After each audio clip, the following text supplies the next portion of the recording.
أعوذ بالله من الشيطان الرجيم. بسم الله الرحمن الرحيم.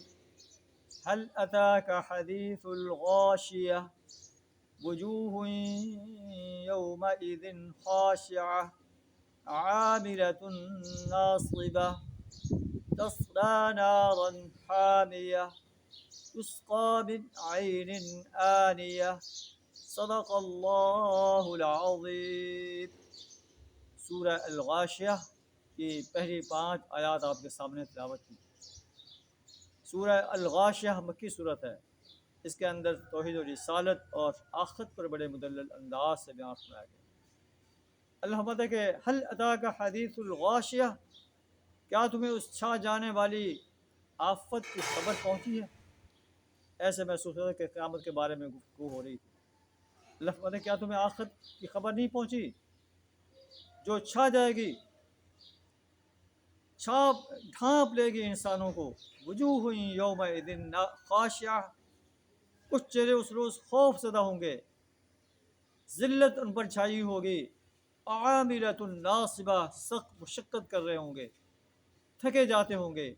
تصلیٰ نارا حامیہ، شدید آگ میں جھلس رہے ہوں گے۔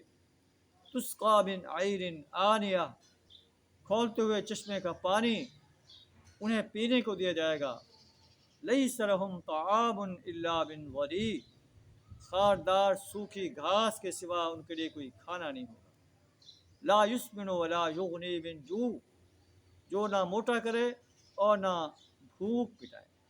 یہ ان انسانوں کا منظر ہے، ان انسانوں کا بدترین انجام ہے جو دنیا کے اندر سرکش اور باغی انسان بن کر رہے، اللہ کی پرستش کی بجائے انسانوں کی، جنوں کی، فرشتوں کی، انبیاء کی، صلحاء کی، قبروں میں مدفون، مزاروں میں مدفون نیک انسانوں کی پرستش کرتے رہے، ان سے دعائیں مانگتے رہے، ان کو پکارتے رہے۔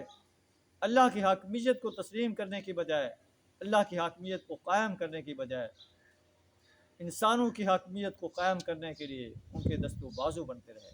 اللہ فرماتا ہے کہ یہ لوگ شدید آگ میں جھلس رہے ہیں۔ اللہ سے دعا ہے ہمیں ایسے عذاب انسانوں میں شامل ہونے، ایسے بدترین انسانوں میں شامل ہونے سے اپنی پناہ عطا فرمائے۔ آخر دعوانا الحمد للہ رب العالمین۔